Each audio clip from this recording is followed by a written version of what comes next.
drag racing. 1 year ago at Old Bridge Township Raceway Park, Prudhomme, battling heat, humidity, and an all-star field, scored the 37th triumph of his illustrious career. It was a victory that produced an unexpected and uncharacteristic emotional response from the man known to millions of fans as the Snake. Now, 1 year later, the Snake is poised, ready to strike once again. Hello, everyone. I'm Gary Gerald, and it's with a great deal of anticipation that we welcome you back to the Summer Nationals to see if Don Prudhomme can defend his championship at this racetrack. Already, he has set a new track record, a blistering 5.27 seconds that makes him the #1 funny car qualifier. And he's getting ready now to make a bid for an unprecedented 7th NHRA Budweiser Summer National Championship run. You'll see it on Sports World.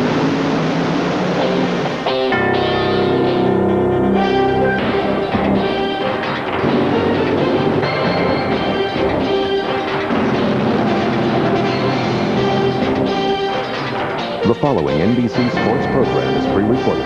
National midpoint of the NHRA championship season. It's one of 3 events covered on Sports World annually. When we last left the NHRA Superstars, it was the season opening Winter Nationals in Pomona. And in the winner's spotlight were names like Gary Ormsby, Bruce Larson, and Bob Glidden. Ormsby in Top Fuel has gone on to a tremendous year, the best of his career. He's won 4 times out of 8 events this season. He leads the championship point standings. He comes to this event fresh from a victory in Montreal. Larson was a surprising winner over Bernstein in the Winter Nationals, and he has maintained the #1 spot in the point standings and has added 1 other Spring Nationals victory. But Bernstein, in a bid now for an unprecedented 5th World Championship, is closing the points battle. In Pro Stock, it's been Glidden all the way. Notoriously a bad early season starter, he not only won at Pomona, but he's won 4 times since. He clearly dominates that division. But there's been a major story pertaining to Bob Glidden this weekend in the Summer Nationals, and with that story, our colleague Steve Evans. Well, Gary, there's a huge crowd in the Bob Glidden pits, but they're really mourners because earlier today, in the first round of Pro Stock, something that seldom occurs happened. Bob Glidden was defeated the first time he went to the starting line. Now, in characteristic Glidden style, he came in here in qualifying and terrified the competition. Track record 7.34 seconds. Track record speed 188. But in round #1, he met up against Butch Leal, who told me he woke up feeling good this morning about it. I'm a very positive person, and today I was more positive than ever. I woke up and I said, this is it. We got it. Great job. Thank you, Steve. So with that red car in its trailer, Pro Stock becomes literally a toss-up among about 6 different drivers. Gary? Now, Steve, while that was going on pertaining to Glidden, there's been other dramatic developments pertaining to Gary Ormsby. We outlined his great success of this season, but just a few moments ago, during a routine warm-up session, a fuel valve jammed open. It fed the engine fuel. They unplugged the fuel valves, the fuel pumps. They couldn't terminate the flow of fuel. It was a potentially very dangerous situation. Other drivers came running to the aid, including Darrell Gwynn and Dick LaHaye. They brought fire extinguishers, injected halon into the injector, snuffed out all the oxygen. That shut the engine down, and it diffused what it could have been a devastating and potentially very dangerous situation. Now, for some insight into what this all means, our other broadcast colleague today is 3-time Top Fuel World Champion Don Garlits. Ormsby is now going to be on the pad, ready to run the first car we see in our first pairing in Top Fuel. Will he be able to compete after this adventure that they've just been through successfully? Well, that's a good question because they haven't had very much time. The engine is very hot. It reached almost 200 degrees there while they were trying to shut it down. They have been able to change the water 1 time. That's not really near enough. Tremendous amount of pressure on the crew chief, Lee Beard, right now. A very anxious moment for Gary Ormsby and his crew. And here is Ormsby's mount on the starting pad. Behind him, Don Garlits, a giant question mark.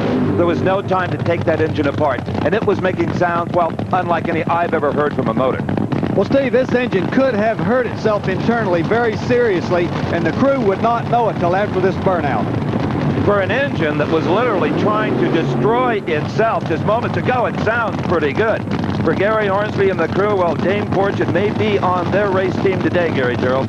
Well, Ormsby now backing into position as he gets set for this run. Let's check the current standings in Top Fuel. Ormsby with a commanding lead, but it's interesting that defending Winston champion Joe Amato is well down on the list. He has not had a great deal of success this season. Here in the second round, Gary Ormsby meets up with this car, driven by Earl Whiting. Picture a logger from Washington State, big, burly, tough guy. Well, you have got Earl Whiting. And this is one of his best performances in a long time. Gary Ormsby is living the dream season, but right behind him there, Don Garlitz, that could be a nightmare of a motor. We just don't know. Earl Whiting is not aware of what happened in the pits earlier. This could be his best chance to beat Ormsby, Steve. Ormsby in the far lane, completing the staging process now. Whiting rolls in the near side and off the line. The jump goes to Ormsby. Engine performing flawlessly thus far. The reaction from Lee Beard as Gary Ormsby runs a 5:17, 280 miles per hour. It appears that that engine worked perfectly. It sure did. Let's go for a ride with Eddie Hill through the burnout procedure. The big yellow car from Texas. And Don Garlitz, you can see how violent these machines are. You can almost feel the shake. A lot more violent than the actual run. You see the tire gets big and out around in the burnout, which it does not during the actual run. Matched up against Hill will be Dennis Forssell, who earlier put Joe Amato on the sidelines with a nice 5:20 run. Hill, looking for his first win this year, gave us a tremendous scare during the Winter Nationals at Pomona to kick off this season. Perhaps you remember this dramatic ride by Eddie Hill, who walked away amazingly without injury. There's one thing that accident tells me. It's a tremendous statement for safety that it makes for our sport. Well, not only did the 53-year-old Texan walk away without injury, his crew rebuilt a fresh race car, and he was competing the next day in the Winter Nationals. And here's the man who spearheaded that effort, Buzzy Carter. He is concerned here because Hill has experienced clutch problems repeatedly in events leading up to the Summer Nationals. And as Eddie Hill backs into position, let's go to the end of the strip. Gary Ormsby is with Steve Evans. Well, after all of the trauma in the pits, many doubted that Gary Ormsby would ever make it to the starting line. If he did, the engine would be a ball of fire at half track. They were all wrong. Your best of the weekend, a 5:17.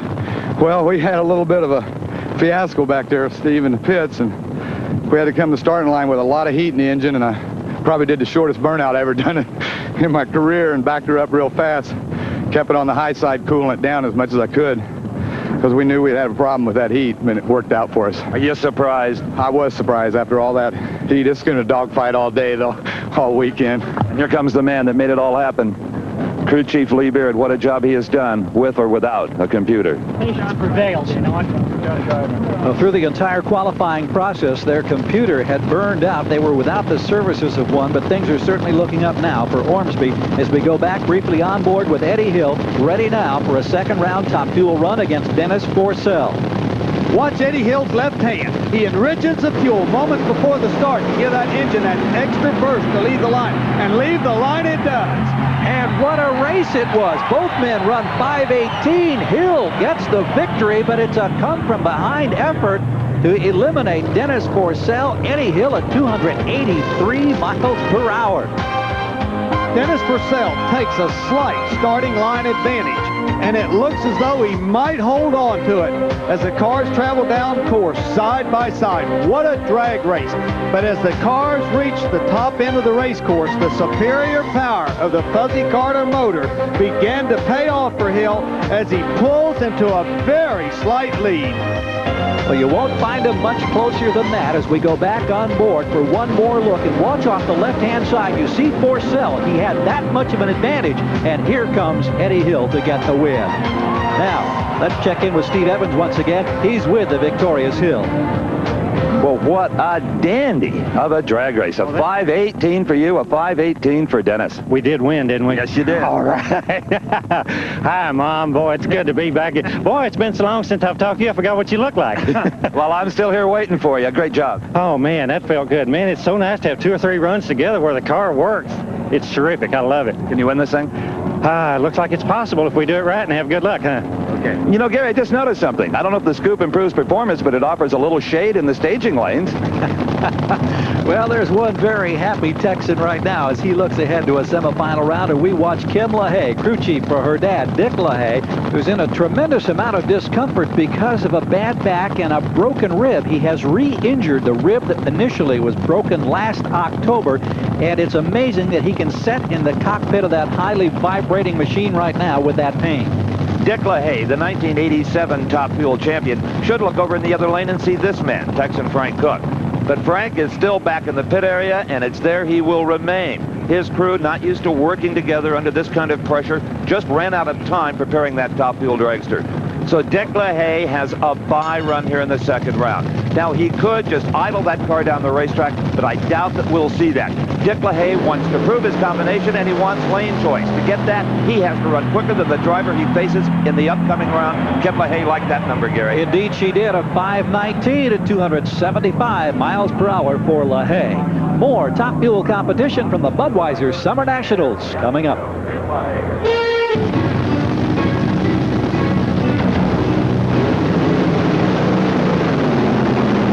Looking at the newest graduate from the alcohol funny car ranks into the nitromethane funny car competition. Don Gay Jr., who qualified impressively, has already eliminated Scott Coletta. His grandparents, Carl and Marie Gay, along with his proud father, Don Gay Sr., a longtime drag racer, extremely pleased with the great success in his first ever professional funny car competition. He is getting ready for a second round event coming up. The largest crowd in the 20-year history of the Summer Nationals on hand as they await now Gene Snow and Darrell Gwynn in Top Fuel. But before that run, let's check with Steve Evans, who's with Dick LaHaye. You don't have to be a pro ball player to know what it's like to play in pain. And Dick LaHaye, I know your back has really been bothering you. Yeah. Well, that first run, it shook real bad, and I think I got my rib again or my vertebrae, one or the other. It's going to be okay, though. If we can win rounds, I won't feel any pain. Now, you had an opportunity there to not abuse yourself, to shut it off early. Instead, you ran a 5:19. Well, you know, we got to make every round count and find out what's going on with the racetrack and so forth. And it was pretty smooth, that run, so I think we can work with it a little bit. And I just need to make 2 more rounds here. I admire your courage. Thank you very much, Steve. You can see the pain in his eyes. Unfortunately, that 5:19 by 1/100th of a second, not good enough for lane choice. That'll go to Eddie Hill. Meanwhile, our next pair getting into position, Gene Snow, who 19 years ago won the Summer Nationals in funny car competition, getting ready now for a Top Fuel run against Darrell Gwynn. Gene Snow and Darrell Gwynn, Darrell from Miami, have both found the winner's circle this year. It was Snow down in Baton Rouge. It was Gwynn, the third race of the season, in Gainesville, Florida. So it's Gwynn in the far lane, Gene Snow in the near lane. Darrell Gwynn just about half the age of his opponent. An obvious loss of traction for Snow in the near lane. Jerry Gwynn looking on as Darrell Gwynn will advance. He also smoked his tires partway down the strip, but a 5:32 does the job and advances him now to the semifinals. Gwynn will go against Ormsby. Ormsby, with that 5:17 earlier, has lane choice. The other pairing, LaHaye against Hill. Hill has lane selection. But at this point, Gary, the lanes appear to be pretty equal. In fact, they're both just a little scary. Now, Joe Amato, you mentioned the defending Summer Nationals champion was eliminated in round 1. He could have loaded up his car and beat this huge crowd out of here. Not Amato, not his style. He hangs around, signs autographs, as this man has done many times, John Force.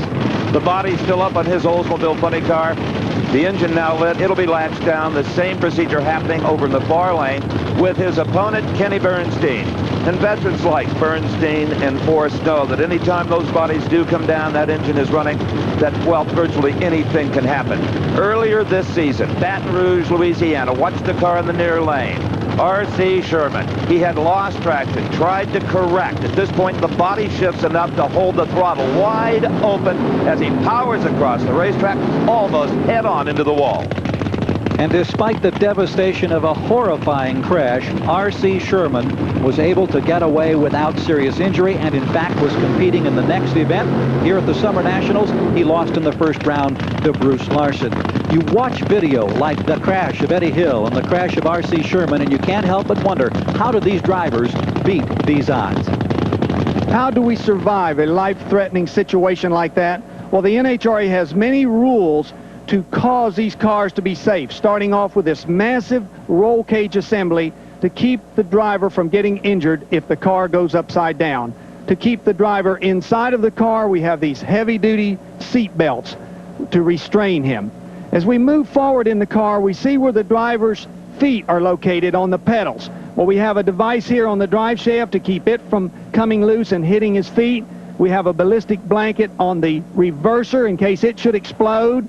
We have a special space-age titanium can in case the clutch should explode, and we have 2 restraining devices to keep it from blowing back and allowing the fragments to hit the driver.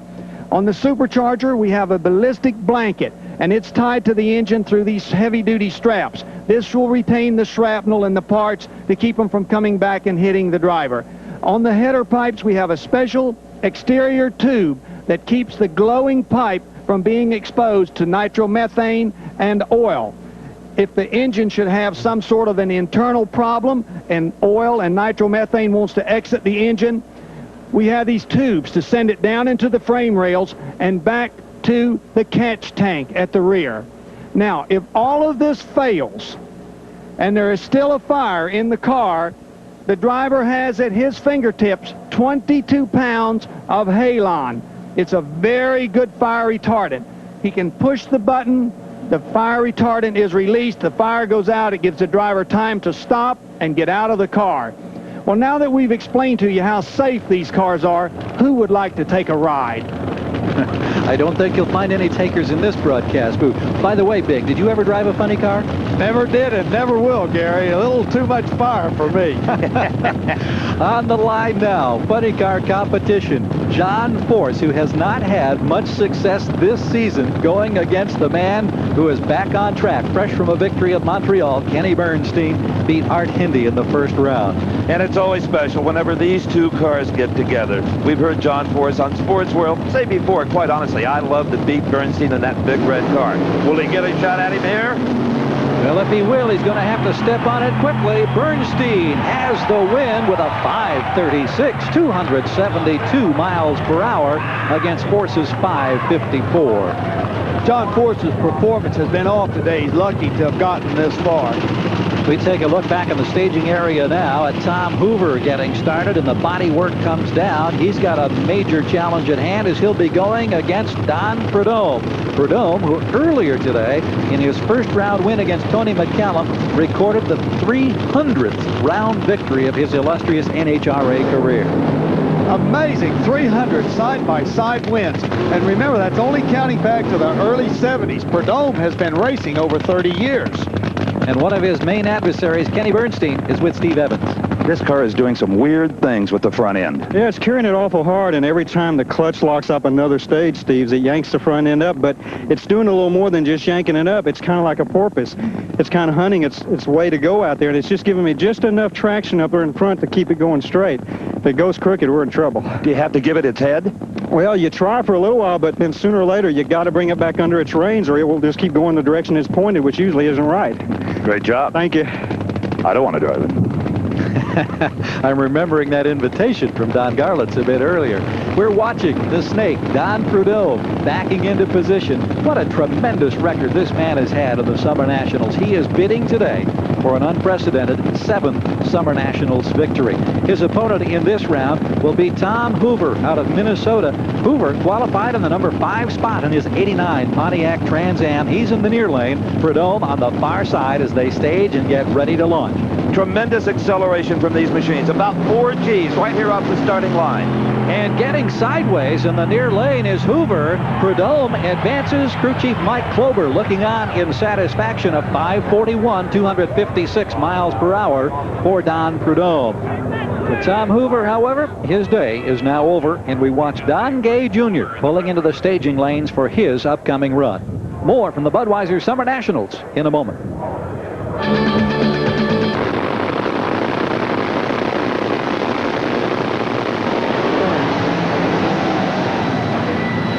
The information being spit out of the computer comes from the top fuel dragster of Dick LaHaye. It's information that crew chief daughter Kim LaHaye hopes will translate into a semifinal victory against Eddie Hill, upcoming in the top fuel competition of the NHRA Budweiser Summer Nationals. Meanwhile, in the staging area, Bruce Larson, points leader in funny car competition, burning out, getting ready for a run against Ed the Ace McCullough. Larson leads the point standings, but Kenny Bernstein, fresh from his victory in Montreal, coming on strong to make it a 2-man challenge. Don Prudhomme, you notice, is in the number 4 spot. Prudhomme right now is at the far end of the strip, and Steve Evans is alongside. The lanes appear to be pretty equal. Yeah, I think so, Steve. You know, just the temperature changes here, and it's just kind of hard to keep up with. But, yeah, I wasn't too unhappy with that. We just want to get the win in. See you next round. Great, thanks. The thoughts of a man who has had tremendous success over the years at this racetrack. Meanwhile, Ed McCullough backs his Olds Cutlass into position. The Southern California driver had the second fastest qualifying time behind Prudhomme at a blistering 5:30. He goes up against points leader Larson. Larson has had 2 victories this season, the most recent coming in the Spring Nationals at Columbus, Ohio. He's in the near lane, McCullough on the far side. Well, McCullough will be a popular boy with the likes of Bernstein, Oswald, Prudhomme if he can get rid of Larson here, and he just might. McCullough has done it. A terrific start off the line. A hole shot that left Larson glued. And Bruce Larson is out of the competition despite the fact that Larson ran a 5:50 to McCullough's 5:56.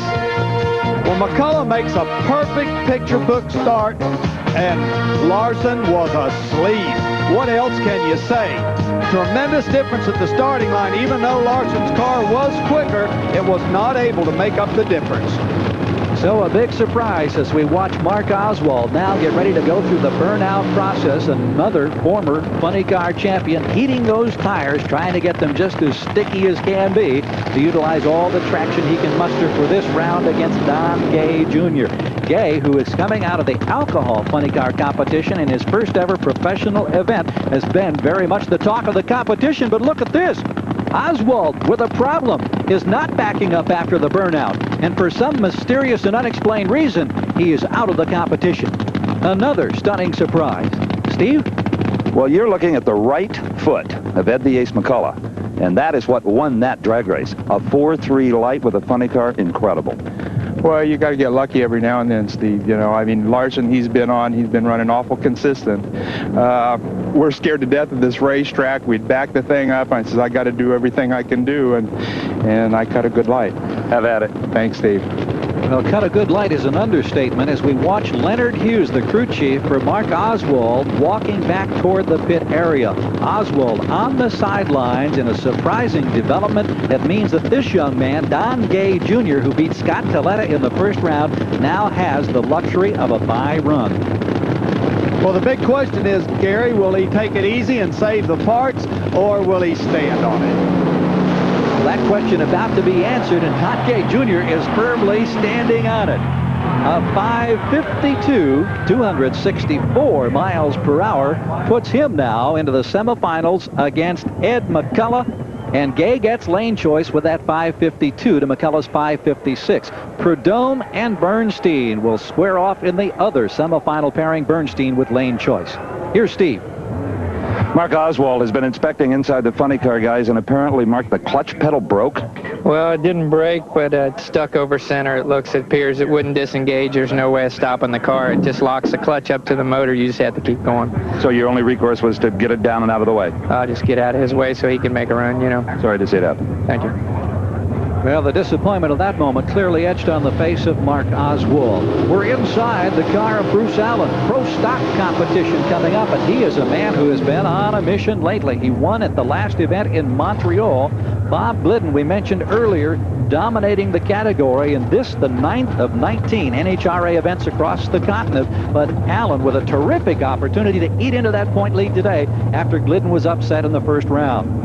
Well, Bruce Allen's opponent, Kenny Koretsky, in only his sophomore season in pro stock, is like a shark attack off of the starting line. Let's watch the man from Pennsylvania earlier when he faced off with Darrell Alderman, another driver with a big starting line reputation. But watch that yellow car and the yellow lights. Koretsky reacted much quicker to the flash of yellow than did Darrell Alderman, and even though Kenny ran a slower elapsed time, he won that second round race, and in doing so, the right to meet Bruce Allen in the semifinals. Well, Bruce Allen, in that second round, ran up against another hole shot-minded driver, Atlanta's Gary Brown.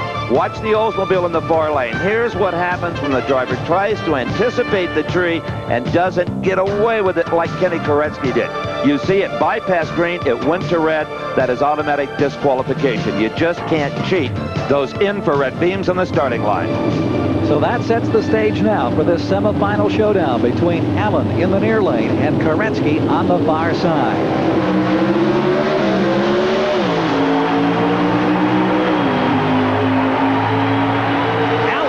get the victory. A 7:42 for Bruce Allen against Koretsky's 7:51, even though Koretsky had a slight jump off the line.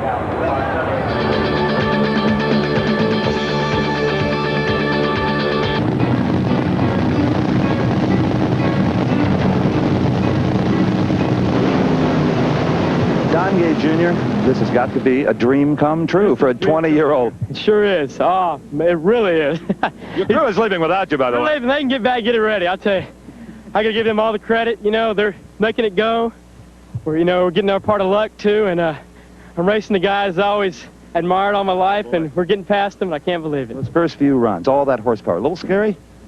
Not as much as I thought it was going to be. It came, of course, it's always in the beginning, but it came pretty natural. Okay, we'll get him a ride back. Gary, Don? It has been a storybook kind of a day thus far for Don Gay Jr. Joe Lapone, meanwhile, inside his pro stock car, getting ready for his burnout as he'll have a match coming up here with Don Beverly. Whoa, a little sideways there on that burnout as he really lit up the rear end. I think Joe Lapone does that on purpose. He just likes to have some fun with the car, dirt track it a little bit. Now, earlier in the second round, Joe Lapone from Pennsylvania beat the man who beat the man. Butch Leal, you'll remember, defeated Bob Glidden in round number 1. Well, he tried the hole shot technique again. Watch the car in the far lane. What is it they say about paybacks? This time he moved 1/100th of a second too quick, and the Christmas tree caught him with a foul start. So that meant that Lapone now goes against this man, Don Beverly. Beverly in the second round met and defeated Don Kuntz. Let's take a look at how this one came down to the line. It was a battle of Oldsmobiles side by side all the way down the quarter mile, with Beverly just eking out a victory over Don Kuntz. And here we go. It is Beverly in the far lane. It is Joe Lapone Jr. near lane, 2,350 pounds, 500 cubic inches maximum, 2 4-barrel carburetors, and racing gasoline.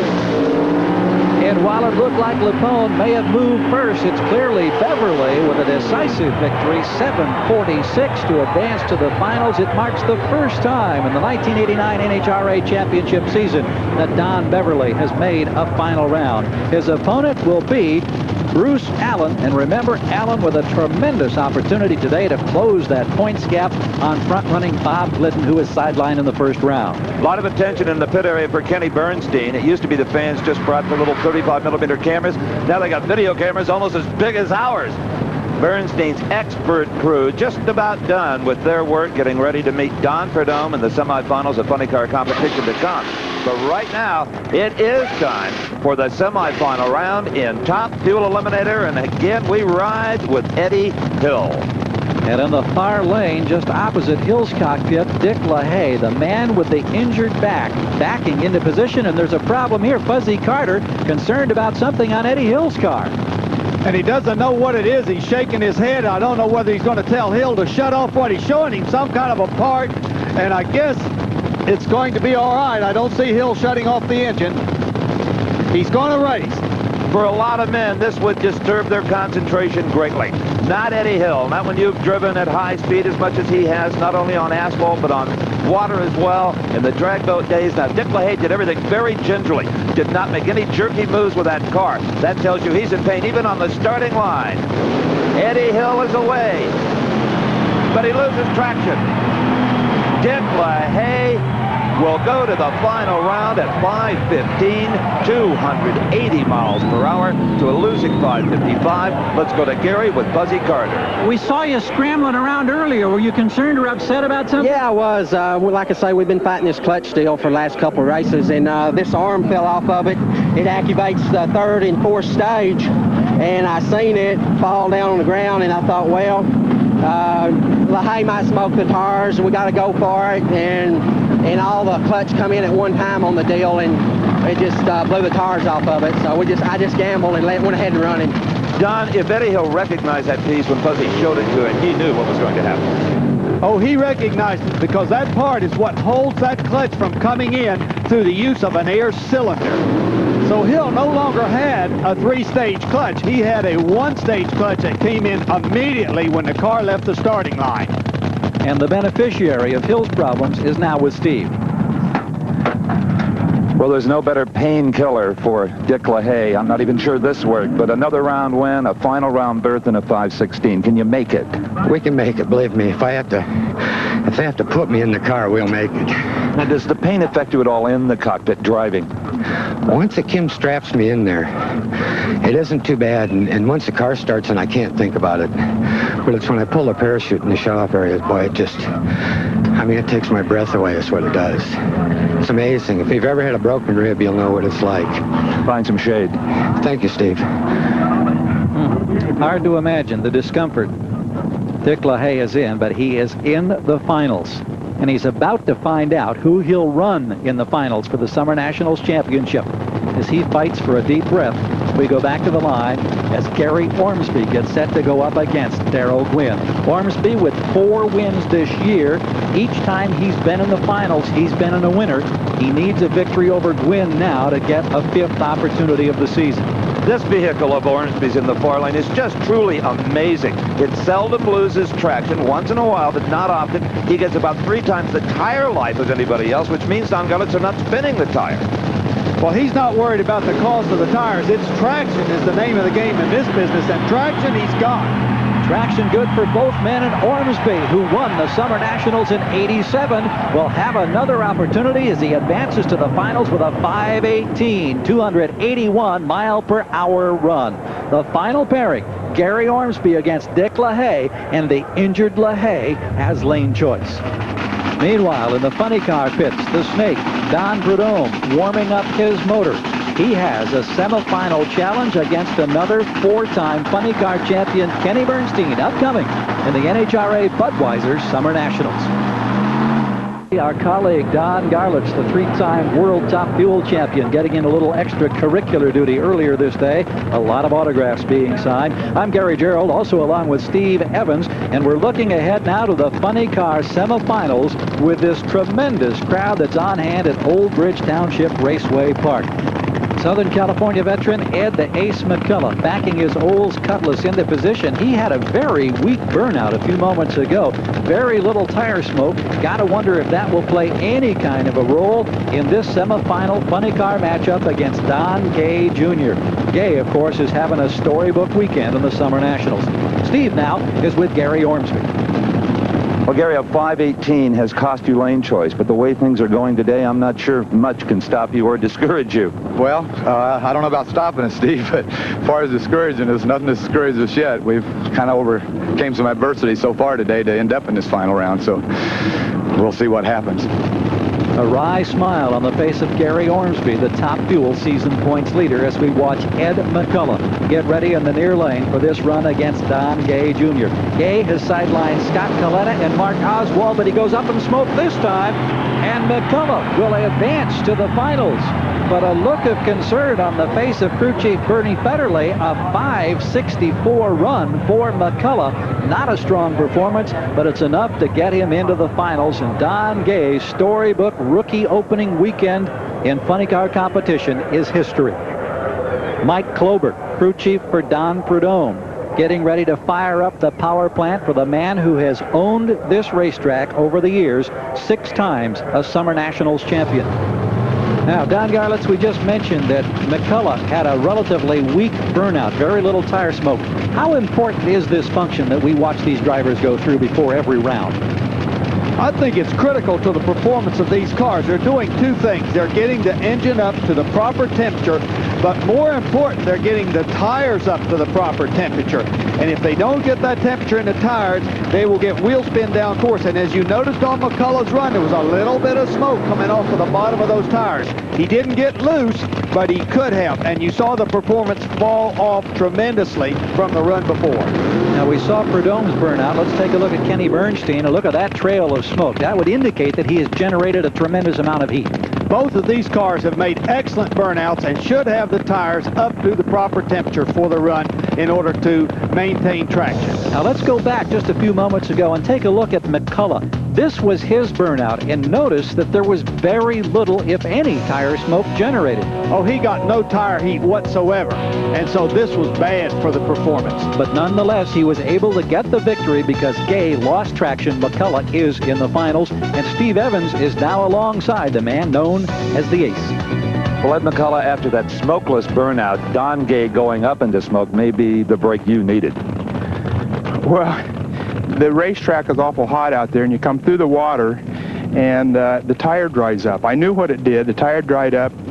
Didn't smoke the tire. Put a lot of heat in clutch. So, you know, we'll back up and hope it works. It was the heat in the clutch that concerned us.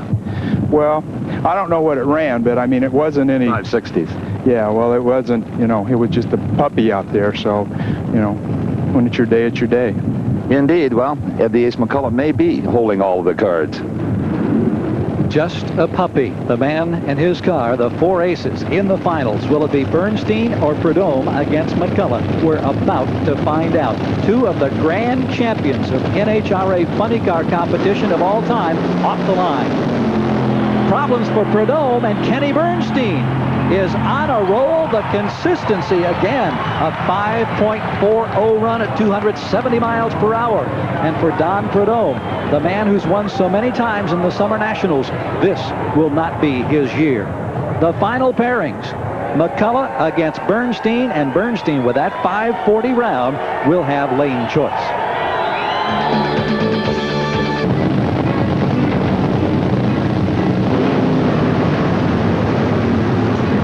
Back in New Jersey, the NHRA Budweiser Summer Nationals looking ahead to the finals in top fuel. Gary Ormsby's crew. Routine maintenance supervised by crew chief Lee Beard. But right now it's time for our pro stock final. It matches Bruce Allen against Don Beverly. We're watching Don Beverly complete his burnout. Beverly, who is making his first final round appearance of the 1989 championship season, has a new transmission in his Olds Cutlass, while Allen has a new clutch assembly in his Chevy Beretta. Steve Evans was there when it went in. One of the truly wonderful things about NHRA Championship drag racing is that the pit area has always been open to the public. Fans could get in and get up close to the drivers and the crews. Well, in the last few years, a number of the teams have gone to bannering off their pit area. You can still come up to the banner and look over and try to see what's going on. And I don't blame them. There's a lot of important critical work going on. Well, take a look at this. This is the Bruce Allen, Ruren Morrison Pro Stock pits. These are not their family and friends. These are fans, because they have stated publicly they will never put a banner up around their truck and trailer. They want everybody to have a picture. They want everybody to see their beautiful car up close. In fact, obviously, they have no secrets in the bell housing department, because anybody that wanted to could just come in here and watch Bruce Allen himself install a new clutch. So hats off to the Ruren Morrison guys. They are really still in the spirit of drag racing. Unique opportunity for race fans to get a good close-up view of activity in the pits. Allen against Beverly. Allen in the near side, Beverly far lane, staged and ready for a pro stock final.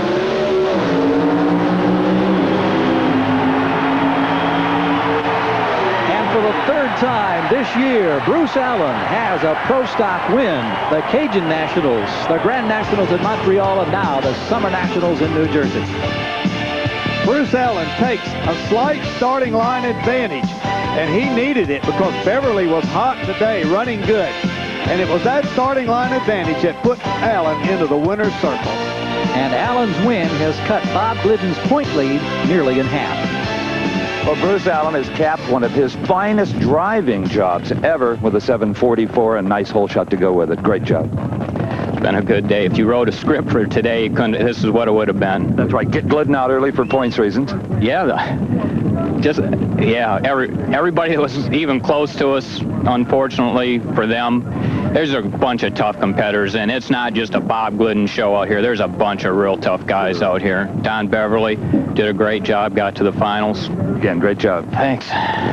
So Bruce Allen, whose first pro stock win was here in the Summer Nationals 1985, has done it 4 years later. Ready now for the funny car final.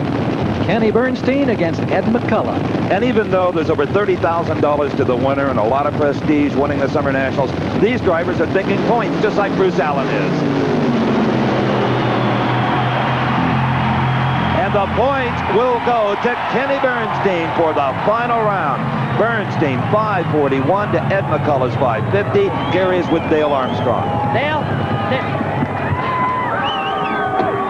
Well, we talked about consistency the last 2 events, Montreal and now here in the Summer Nationals. You guys are back. Yeah, I hope so. I hope it continues this way. That was a heart stopper there. I thought we were behind, but he pulled it out on the top end, I guess. Terrific run. Thank you. That wasn't an illusion. They were behind, Don Garlitz. I mean, they were behind big time. McCullough made a beautiful start off the starting line, but look at those tires trying to get loose, but he maintains that lead. And I'll tell you what, Bernstein needed that 541 to get there first. What a drag race. 541 for you. You saw that gold car for a long ways. You know, I didn't really see him out there, but that's just probably a blind spot, but I knew it was going to be close. It's a good race, and he's been on his game all week, and I just can't say enough to Dale Armstrong and the crew, the job they did on the Budweiser Quaker State Buick, I'll tell you. Enjoy it. Thank you. Well, you talk about points tightening up. Bruce Larson's lead is now shrunk to just 66 points over Kenny Bernstein. Meanwhile, in the staging lanes, Dick LaHaye in obvious pain, trying to ease his ailing body down into the cockpit of his Top Fuel dragster. He has a final round challenge coming up with Gary Ormsby. They celebrate their 4th Summer Nationals championship in the last 5 years, and the fact that he has now moved closer to season points leader Bruce Larson. Meanwhile, Gary Ormsby backing into position after his burnout. The man who leads the points, a 4-time winner this year. What a roll he's been on, facing the hurting Dick LaHaye. Don, you have raced with a bad back. What's he going through? Oh, the pain is just unbelievable. He can't possibly have real good concentration. He's not thinking about the run. He's thinking about his back. No matter what he says. No matter what he says. All right, there is Gary Ormsby waiting for Dick LaHaye. LaHaye is still moving forward in that far lane. Certainly, these two cars deserve to be in the final round. No luck involved, really, for either one of them. They have earned the right to meet for the Summer Nationals crown. Ormsby and LaHaye, the last two cars of this classic East Coast drag race.